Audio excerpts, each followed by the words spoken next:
ऐसा पहली बार हुआ कि रिजल्ट के दिन अखिलेश यादव अपने घर पर ही रहे। एक बार भी वो समाजवादी पार्टी के ऑफिस नहीं गए, पर लगातार वो पार्टी नेताओं और कार्यकर्ताओं के संपर्क में रहे। अपने घर से ही वो लगातार निर्देश देते रहे। ये सिलसिला देर रात तक चलता रहा।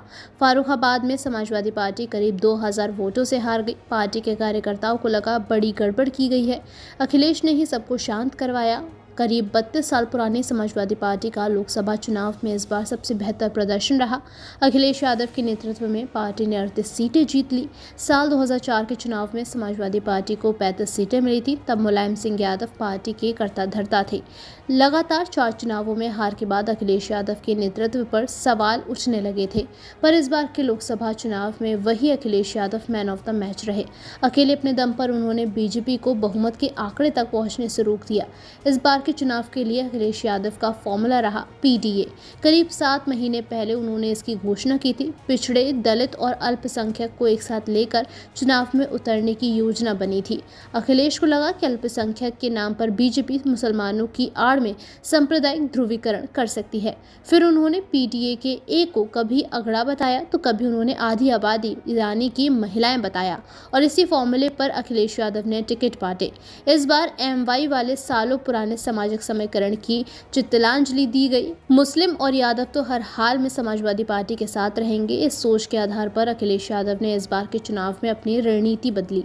अखिलेश यादव का पूरा फोकस अब गैर यादव, पिछड़ों और दलितों पर आ गया। ये कोशिश उन्होंने पिछले विधानसभा चुनाव में भी की थी, लेकिन इस बार सोशल इंजीनियरिंग करते समय अखिलेश ने क्लस्टर फॉर्मूला लगा दिया। मतलब हर इलाके के लिए एक अलग सामाजिक समीकरण बनाया। लोकसभा की एक सीट पर पटेल उम्मीदवार दिया तो बगल वाली सीट पर आबादी के हिसाब से कहीं निषाद तो कहीं बिंद तो कहीं कुशवाहा प्रत्याशी दे दिया। सोशल इंजीनियरिंग का ये डबल डोज सुपरहिट रहा। मेनका गांधी के खिलाफ उन्होंने गोरखपुर से लेकर निषाद उम्मीदवार दे दिए।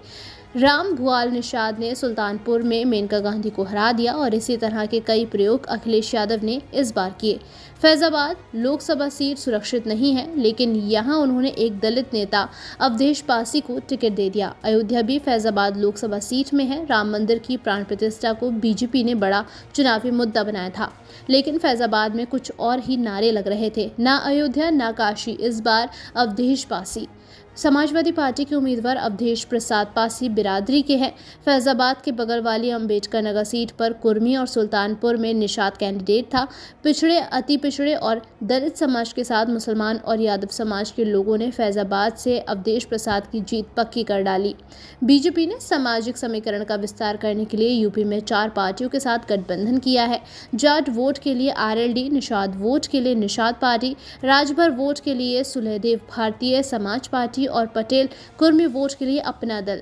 पिछले विधानसभा चुनाव में अखिलेश यादव ने भी इसी तरह का फॉर्मूला बनाया था, पर इस बार उनकी रणनीति बदल गई। बाहरी के बदले उन्होंने अपने को आजमाने की तैयारी कर ली थी। पल्लवी पटेल ने उनका साथ छोड़ दिया। ऐसे में अखिलेश यादव ने इस बार गैर यादव, पिछड़ी बिरादरी के लोगों को दिल खोलकर वोट दिया। पटेल कुर्मी समाज के 10, कुशवाहा, शाक्य, सैनी बिरादरी के 6 नेताओं को टिकट दिया गया, और इसी तरह निषाद जाति के 5 उम्मीदवार दिए।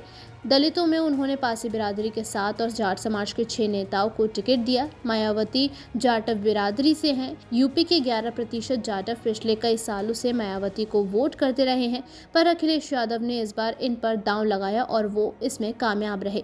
बीजेपी ने अखिलेश यादव को अपने गेम में फंसाने की बहुत कोशिश की थी। राम मंदिर के प्राण प्रतिष्ठा समारोह में वो क्यों नहीं जाएंगे, इस पर बहुत विवाद हुआ, लेकिन चुनाव में ये बीजेपी का ये दांव नहीं चला। अखिलेश यादव लगातार अपने पिच पर डटे रहे।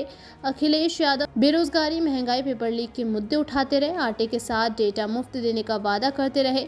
बीजेपी के 400 पार के नारे को अखिलेश यादव और राहुल गांधी ने संविधान बचाने की लड़ाई बना दिया। गांव-गांव तक ये बात फैल गई कि बीजेपी की सरकार बनी तो फिर संविधान बदल जाएगा, दलितों और पिछड़ों का आरक्षण खत्म हो सकता है। प्रधानमंत्री नरेंद्र मोदी से लेकर संघ प्रमुख मोहन भागवत ने कई बार सफाई दी, लेकिन ये बात लोगों के दिमाग में घर कर चुकी थी, और यही वजह है कि मायावती के वोटरों ने भी अखिलेश यादव का साथ दिया। यूपी की राजनीति में ये बड़ा टर्निंग पॉइंट है। आकाश आनंद के एपिसोड के बाद बीएसपी की छवि कुछ हद तक बीजेपी की बी टीम बन चुकी थी। ऐसे में कांग्रेस से गठबंधन ने सोने पर सुहागे का काम कर डाला।